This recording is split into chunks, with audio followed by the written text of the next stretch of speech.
बस आई बोलते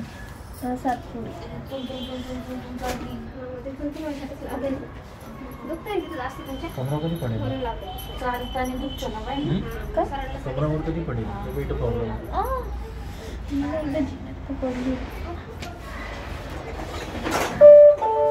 फोन पे वर 3,500 रुपये मिळाले.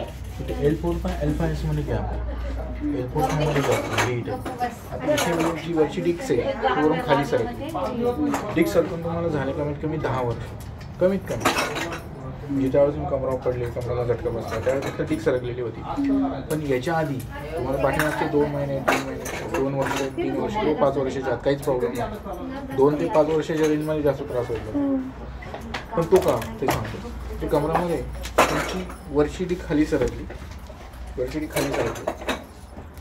पण त्याचा काही त्रास नव्हता पण आता काय झालं एवढं 2 वर्ष याचं काटलेच असतं गादी असते ते फाटून बाहेर यायला लागली गादी बाहेर आल्यामुळे ही नस दबली गेली म्हणून इथून ब्लड सर्क्युलेशन खोब्याला मांडीला गुडघ्याला पोटीला डासलं होतं इकडे दाबले अक्षर बघा तुम्ही हो की नाही म्हणून कमरापासून तुमचा डावा पाय दुखतो जड पडतो रग लागते कळ लागते म्हणून हो की नाही जास्त उभं राहिले जास्त चालले मांडी घातली गुडघ्या बसले तर पाय दुखतो बसून उठले झोपून उठले तर वाकडं चालतं हो की नाही यालाच म्हणतात सायटिका प्रॉब्लेम आता हे जसं जसं प्रमाण वाढेल तसं हे त्रास जास्त राहायला लागला तरी तुम्ही हाताने वाढवं केलं कधीतरी तुम्ही लिमिटपेक्षा जास्त वजन उचललं तर वाटतं म्हणून ही गादी बाहेर यायला लागली जसे गादी बाहेर आली ना दबली गेली हा पाय दुखला मी कधी मेडिसिन घेतलं गोळी घेतली की तेवढं पुरतं कमी होतं परत कालांतराने परत पावर संपला की परत दुखायला याला मरेपर्यंत जरी गोळ्या औषधं खाल्ल्या तर गोळ्या औषधं बरा होत नाही याला मागले 3 दिवसांनी फरक पडेल 10 दिवसात कव्हर होईल पण 100% नाही 80% 100% याच्यावरती जगात इलाज नाही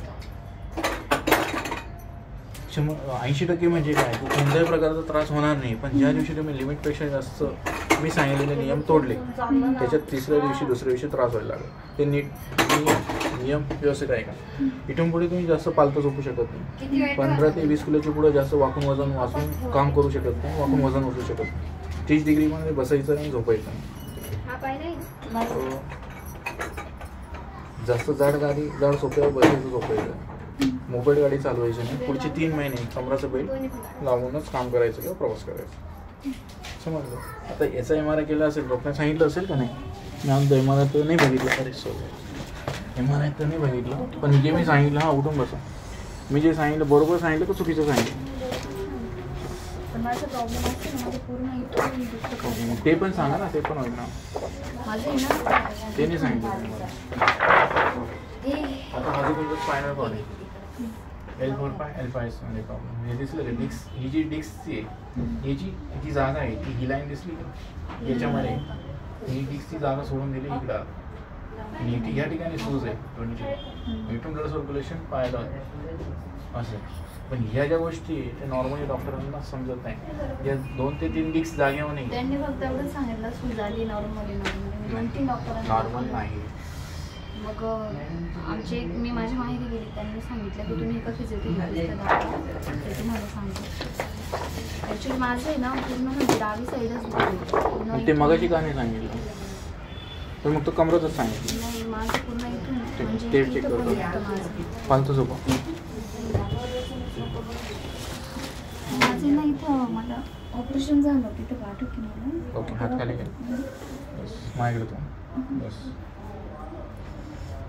हे पेट दुखतंय आता दुसरा प्रॉब्लेम तुमच्या मानेमध्ये C4 C5 मध्ये घ्या इथे पण वरची खाली सरकली जसं जसं काढली बाहेर यायला लागलं इथून ब्लड सर्क्युलेशन ब्रेनला छातीला पाठीला शोल्डरला हाताला होत नाही हो की नाही म्हणून तुमचं मायग्रेन सारखं हात डोकं दुखत असतं ही छाती दुखते ही छाती दुखते म्हणून ही या साईडला ही छाती काही दुखत नाही या गोष्टी झोपल्या हात जड पडतो बधीर पडतो मुंगे आता हो की नाही याला म्हणतं सर्वायकल स्पॉन्डिलायसिस या गोष्टी झोपले का हात जड पडतो बधीर पडतो मुंगे आता हात डोक्यात ठेवलं का बरं वाटतं खाली ठेवली की कळ लागते हो की नाही तुम्ही डाव्या कुशीवर जास्त झोपतो त्याच्याने हे अजून वाढतं नाही मला म्हणजे ना त्याच साईडला झोपावं लागतं मी जर उजव्या साईडला झोपली ना माझं डावा साईड पण असं केल्याने हा त्रास अजून वाढतो तुमच्या चुका आहे एक तर ह्या कुशी जास्त झोपतो ना उशा 2-2 घेता किंवा दिवसभर 2-3 वेळा मान जास्त वेळा मोडतो ॲक्च्युली माझं बसून काम आहे ना मी एक दिवस मान मोडतो की नाही हे सांगा मला नाही ते नाही करत मी. झटका वगैरे बस काहीच येत नाही. याला पण 3 दिवसांनी फरक जाणवायला लागेल, 10 दिवसात कवर होईल. याला नियम आहे, उशी जास्त घेणं बंद, डाव्या कुशी झोपणं बंद, हाताला झटका देणं बंद. हाताला झटका देतात ना, त्याने अजून वाढतो.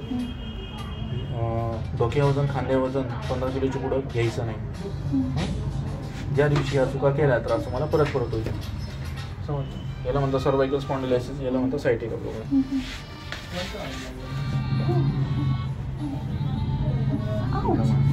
आणि तुम्ही हे दोन्ही गॅप एकाच दिवशी पडले मानलं का? तुम्ही 10-15 वर्षापूर्वी कशाहून तरी पडेल, त्यावेळेस इथला मणका सरकला, इथला मणका सरकला. आठवत आहे? हो की नाही? आठवत आहे का काही? काय ऑपरेशन झालंय का? डिलिव्हरी 1-2? हो हो 2-3. ओके. Normal caesar? नाही सीझर आणि ऑपरेशन पण झालं. माहिती का? वय किती आहे आता? 31. कामात होतं सगळं काम घरातलंच की दुसरं काय असतं? काम घरातलंच की दुसरं काय असतं? बापरे. तर हा आजार तुम्हाला आयुष्यभरासाठी, ज्या दिवशी तुम्ही नियम तोडले, दुखणं चालू, याला कमराचा वेळ प्रवासात काम करताना वापरायचा. मानेचे काही नियम, कमराचे नियम मी तुम्हाला सगळं सांगून दिलं आहे. ज्या दिवशी नियम तोडले की तुम्हाला परत त्रास होईल. गोळ्या औषधाच्या भरोश्यावर राहायचं नाही, आणि आयुष्यभर जरी ट्रीटमेंटच्या भरोश्यावर राहिले तो उपयोग नाही. पाय इकडे डोकडे म्हणून मग सगळं सांगणार.